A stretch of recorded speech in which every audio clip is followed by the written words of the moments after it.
In today's episode, a young woman is found dead in a quiet suburban area in Cleveland, Ohio. With no identity of her, the question is not only who killed her, but who was she? With concern that it could be a sexually motivated killing, detectives looked for one main suspect and later discovered the shocking truth. This is the story of the Tyburski family. Sunday, March 15, 2015. It's just after 1 p.m. in the town of North Ridgeville, Ohio. A local real estate developer was out for a Sunday drive when he stopped by a property he owns on Victory Lane. It was a wooded area that had been cleared by the developer, and he was down there to check on the work. As he walked on his property, he approached a snowbank and surprisingly saw something horrific. He found a female that was partially nude from the waist down, lying face down behind the snowbank, and upon seeing that it was a human body that was unresponsive, he immediately called 911. Emergency. Looks like a dead body laying here.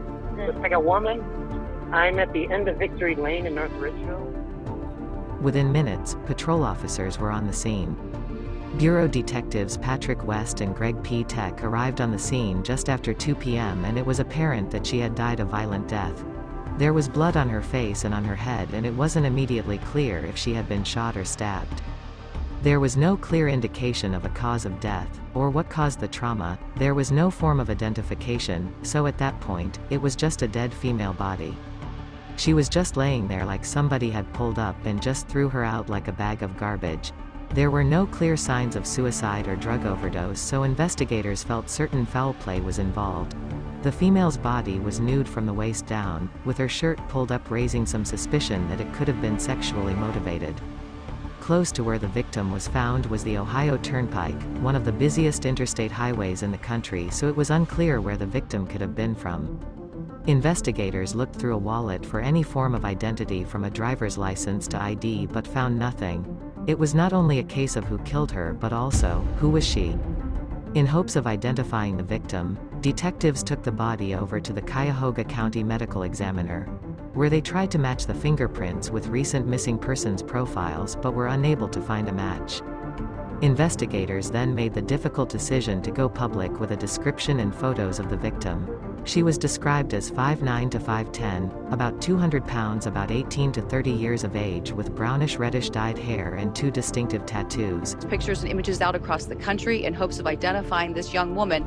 As difficult as it was to go public due to the sensitivity of the case, the decision reaped its reward, as just hours after the images of the victim's face were made public, investigators received a call. I just saw a picture of my daughter, and I haven't seen her since Thursday night. Okay, what's your first name? Janet. Okay, and your last name? Tyburski.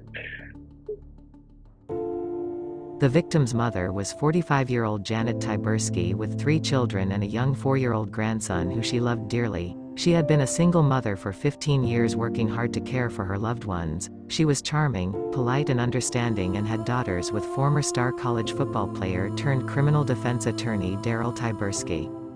Janet and Daryl had 3 children together: Megan, Hannah, and Rochelle, aka Shelley. As a caring and giving woman, she was a stay-at-home mom who loved her children dearly. They meant everything to her, and Daryl was a good dad and provider, and everything was going very well for the family until 1999, when it was all shuttered. Daryl Tyburski was coming home from a party and drove off the road into a fenced-in area, and he died from the crash, leaving Janet completely devastated. Daryl's sudden death was tragic, and it made a big impact on his family. The children, Hannah and Megan, were too young to fully process their father's sudden passing, but for 10-year-old Shelley, his death was extremely traumatic, as she was really close with her father. Shortly after her father's death, Shelley began demonstrating some unusual behavior. She would have outbursts, yelling, screaming, sometimes throwing some items around the house. The behavior was violent, but it was certainly turbulent behavior, so much so that Janet sought professional help for her daughter, and at the age of 12, Rochelle was diagnosed with bipolar disorder. She had some psychological issues, and she had some behavioral issues growing up, with medication and therapy seemingly helping her outbursts. In search of a new beginning, Janet sold the home she and Daryl had purchased together and moved to a new house in Lakewood, which she was proud of. Over the next decade, Janet and the girls flourished, and by 2011, Hannah and Megan were looking forward to college, and Rochelle gave birth to a baby boy, and while Rochelle was thrilled about motherhood, her relationship with the baby's father didn't last. There was an age issue and he wasn't really looking for a full committed relationship. But despite the failure of that romance, Rochelle wasn't alone in raising her son. Janet was always by her side, offering a big role in the caregiving of the child. By the end of winter of 2015, Janet's two younger daughters, Hannah and Megan, had left for college, which allowed Janet to focus all her energy on the house and not only taking care of Rochelle, but taking care of her young son. After 15 years spent making the most of a tragic situation, Janet Tyburski was proud of her unconventional but happy family. But now, Janet has informed police that one of her daughters is the heartbreaking victim, and the Tyburski family is about to face another terrible family tragedy, one with unimaginable consequences. Sorry, what's your daughter's first name? Rochelle. Dispatchers informed detectives and immediately went to the Tyburski residence in Lakewood. When they went into Janet's home, she was sitting on the couch. She had some family members already there with her. She seemed distressed, in shock and in disbelief. Rochelle's sister Hannah was there, a local college student, and she was upset and in tears. In a tearful statement, Janet informed the detectives about Rochelle's struggles with mental illness. She had bipolar personality disorders, and took medication since 12. She was living at home and had difficulty finding a job, so Janet basically looked after her. Janet told investigators that lately, taking care of her had been difficult, especially after Rochelle reconnected with the father of her child, Tommy Falco. Janet did not seem to like the idea of Tommy Falco. He was a hard-living rock and roll type of guy who played in a band, had some past encounters with law enforcement, mostly related to drugs and alcohol. He wasn't an outright criminal, but he did have some encounters with the law. Rochelle would leave for Tommy's place and be gone for a very long time, and according to Janet, that's where she assumed Rochelle was going when she left the house Thursday night. Hannah confirmed this, stating that she didn't see Shelley that whole weekend, under the impression she had gone to Tommy's. To the detectives, the news that Rochelle's rock and roll boyfriend might have been the last person to see her alive was immediately concerning. After hearing from Janet and Hannah, it was clear to the police that Tommy was the prime suspect in Rochelle's murder, and they wasted no time tracking him down. They made contact with him and spoke to him at his apartment in Cleveland. Rochelle met local rock and roll singer Tommy Falco shortly after her 21st birthday. She was immediately taken with Tommy, despite the fact that he was almost twice her age. Janet made it clear she had serious reservations about Rochelle dating a hard-partying rocker. She felt maybe Rochelle being with Tommy was not a good thing. Then, just a few months into the relationship, Rochelle made an unexpected announcement: she was pregnant. Janet's misgivings about the relationship seemed justified when a few months into the pregnancy, Rochelle and Tommy parted ways. Tommy told detectives that he and Rochelle had reignited their romance a few months ago, and that Shelley would come over on the weekends and they would party together and have some drinks. It wasn't really serious, more of friends with benefits. Tommy told police he never saw Rochelle at all during the weekend in question. In fact, Tommy claims he hadn't been able to reach Rochelle for several days. My last communication with her was about 8:30 on Thursday night. And she was supposed to call me Friday morning, and she never did. Now, that's the same time you say that Janet told you guys that I picked her up at 2 in the morning, and I never did. Detectives asked Tommy if he wasn't with Rochelle all weekend, then what was he doing? According to Tommy, the same thing he did every weekend: drink hard. I'm always drunk. So I'm just being honest with you. Like I said, the only reason I know it's Tuesday right now is I know it's St. Patrick's Day. All right, and I slept all day yesterday. The day before, I drank a bottle of Jack, half a bottle of Crown, and about 20 beers. So I've been in a blackout drunk for the last 4 days. Tommy insists he didn't kill Rochelle. The question the detectives were now asking themselves was Tommy lying and making up a defense with his blackout story, or was he telling the truth? Tommy continued to deny being involved, so when asked who he thought would have done something like this, he told them. You know, I don't keep track of when she comes and leaves. That's when Tommy revealed that any number of men could be responsible for Rochelle's murder. Tommy painted a picture of Rochelle being somewhat careless with her movements, with other men running off with men she really didn't know. She cheats on me all the time. It's a regular thing with her. Like last time she cheated on me, she met this guy, and then took off with her. I didn't know any idea where she was for 3 days. whoever she went with picked her up off of Facebook, I guarantee it. You get her mom's computer, you guys will find out who she was talking to. Detectives weren't sure if Tommy was being honest, or trying to derail them. Either way, they didn't have enough to arrest him, so investigators returned to the Tyburski residence to check the family computer. With Janet gladly agreeing, the police looked for clues on Rochelle's social media. She had been communicating over Facebook Messenger with a young man named Brandon, and that was the same night that the detectives believed that Shelley went missing. Investigators were able to make some queries with law enforcement databases. They were able to find his age, where he lived, and also his phone number. They interviewed Brandon, and he confirmed they spoke on Facebook. Knowing that Rochelle may have been sexually assaulted, investigators asked Brandon about the nature of their relationship, but Brandon stated investigators had the wrong idea. They had known each other in high school, and they continued to talk, but there was no intimate or sexual relationship between them. Brandon informed the police that he was working on the weekend in question. Brandon's alibi checked out. When detectives received the results of Rochelle's autopsy, one detail stood out. The coroner determined that there was no sexual assault, so it wasn't sexually motivated. This raised a big question: was the crime scene staged to look sexually motivated? Another key piece of information provided by the autopsy is Rochelle's likely cause of death. The coroner and determined that there was a possibility that she could have been fixated or suffocated. Suffocation and strangulation as a method of murder often indicates that the perpetrator is someone close to the victim, which inspired investigators to take another look at their original suspect. The police had theories as to what Tommy's motive could be, but after bringing him in and questioning him for over 6 hours at the Cleveland Homicide Headquarters, he stuck to his story. He was adamant that he had nothing to do with it, but he was familiar with the criminal justice system, so the detectives thought maybe that he was just stonewalling them. The crux of the interrogation centers around Janet Tyburski's statement that she heard a car in her driveway the night Rochelle was last seen alive, a car Janet believes was Tommy's.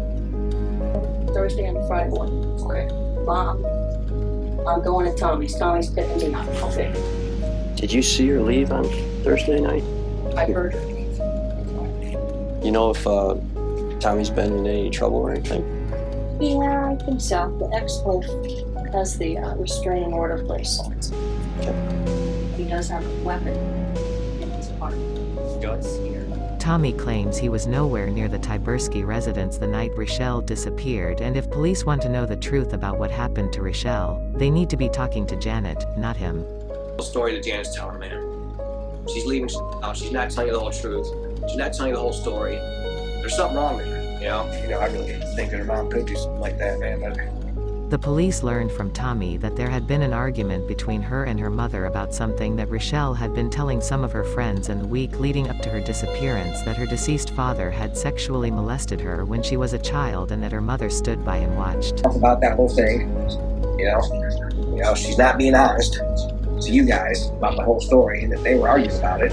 I just got a bad feel about her, man. This just don't make sense. Because I know she's lying.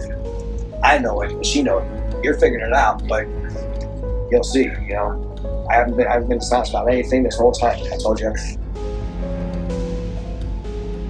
That was something that Janet never disclosed. Tommy said that although he was fairly certain the abuse allegations were just another one of Rochelle's delusions, he tried talking to Janet about it, which according to Tommy, sent her into a blind rage. She was pissed off about that whole thing,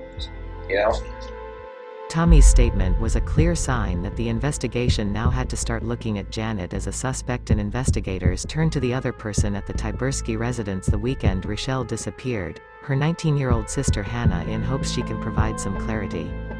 During the interview, Hannah reiterates that she came home from college on Saturday afternoon and had not seen or spoken to Rochelle. She had come home that Saturday evening to do some work, and she was trying to fill out a job application. Investigators asked Hannah if they can take a look at her cell phone to possibly help confirm the timeline of her statement and to see what, if any, contact she'd had with Rochelle. When the officers attempted to get her phone from her, she was in the process of trying to delete some information. She panicked, stood right up, and walked right out of the interview. And then your mom would just leave out in the morning. Yeah. What time did you say you were? About 5:10. You know what you're not going to do that. Get up with the question. When you get out, we find the 3 hours. I think it's the time I want to go. After witnessing Hannah's odd behavior, detectives got a search warrant for Janet's silver minivan, and in searching the minivan they found a bloodstain on the driver's door that they had swapped, and those items were sent for the lab for processing.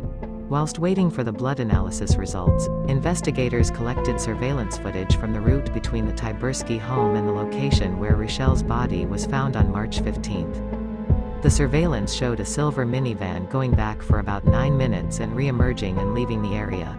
The minivan was consistent with the same model and color Janet Tyburski owned.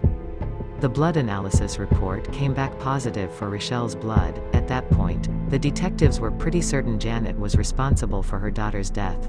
The question now was, why would Janet kill her own daughter? Detectives now asked if there's more to the possible motive than Rochelle's claims of sexual abuse. Investigators returned to Janet's home with a search warrant, and as always, Janet was cordial. She invited the police in. Expecting Janet to again deny any wrongdoing, they were taken by surprise when she dropped the huge bombshell. Go ahead and confess to killing Rochelle. According to Janet, Rochelle's decade-long emotional roller coaster had recently reached new levels, and apart from her allegations that her father had molested her, Rochelle had become more violent than ever, to the point Janet feared for both her and her grandson's lives. After confessing to killing Rochelle, Janet tells detectives what happened on the night of the crime. According to Janet, she made a last-ditch effort to protect her grandson from Rochelle. It's been escalating. I felt safety was definitely at risk, and I killed her on the early hours of Friday the 13th in a crime of passion. Janet wanted custody of the grandson, and it's believed that Rochelle didn't want to give her custody and indicated she was going to take her son with her and move in with Tommy. Shelley didn't want to do that, and there was a disagreement over that. Apparently, a chair had been thrown. She made a statement, that she's gonna kill me in my sleep. Janet informed the police that was the last straw and decided to end the situation once and for all. So she stayed awake until Rochelle went to bed around 3 a.m. and took medication that would effectively knock her out. Janet then waited about 15 or 20 minutes, went upstairs, got a blanket and a pillow from another bedroom, walked into Shelley's bedroom, and when she went to sleep, I smothered her in her bed. Rochelle woke up and realized that her mother was smothering her, and she began to struggle. They fell on the floor with Janet on top of Rochelle. Janet started banging Rochelle's head into the wooden floor, which possibly got her unconscious, giving Janet the opportunity to continue suffocating her daughter. The most chilling thing was she was speaking to Shelley while she was smothering her, saying, "You're going to be with Daddy now. Go be with Daddy," and she didn't stop till her daughter wasn't moving. After, she just closed the door, went to bed, and the next day planned the act of disposing the body and evidence. After that happened, did you go to bed or did you stay up? I went to sleep. Janet told police that she got her 19-year-old daughter Hannah to help. She had called Hannah home from college, then picked her up and told her of what she had done to Rochelle and that she needed to get rid of the body, which was upstairs. Hannah was clearly placed in a very difficult situation where she had to help her mother. But I did. Mom's in trouble. I just have to go away. Janet stated that in the early morning hours of March 15th, she and Hannah loaded Rochelle's body into the back of the minivan, drove to North Ridgeville before dumping her on Victory Lane. After dumping the body, they took Hannah back to college, dropped her off, and Janet went home. Right after Janet confessed, she got on the phone and she contacted Hannah. I just confessed to murdering Rochelle. Yeah, I did, honey. I told him, I'm telling them everything that happened. And I know that they feel that you're accessory after the fact, though, honey. So they're going to be talking to you, okay? I love you, Hannah. And I'm sorry for involving you in this. I really am so sorry. Although she regretted getting Hannah involved, she truly believed it was a necessary act that had to be done. That afternoon, detectives arrested Janet Tyburski. They also took a formal statement near Oberlin College from Janet's daughter Hannah. She broke down, confessing to cleaning up the crime scene, disposing of evidence, moving the body, and misleading investigators. It really took the investigators by shock why Janet, who was a seemingly polite woman, would have the guts to kill her daughter whilst ruining her other daughter's life, and when it went public, it blew the people of the suburban area in Cleveland by utter surprise. Picture it. Man, I can't. A few houses up the road, Antonio's Melky never locked his door, never saw a need to. But like everyone else, he'd heard what happened to 26-year-old Rachel Tyburski. How police found her with little clothing in a North Ridgeville field, dead. Man, that's a terrible thing. I never hear about it. How people could do stuff like that? People have nice smile, nice, good, sweet talk, but you don't know what's inside. You don't know what's inside. After her arrest, the question was, would Janet be charged with murder? At a pretrial hearing in 2015, Janet's attorneys claimed that she killed her daughter out of self-defense. The defense argued that she had been the victim of battered woman syndrome, domestic violence and fear and intimidation.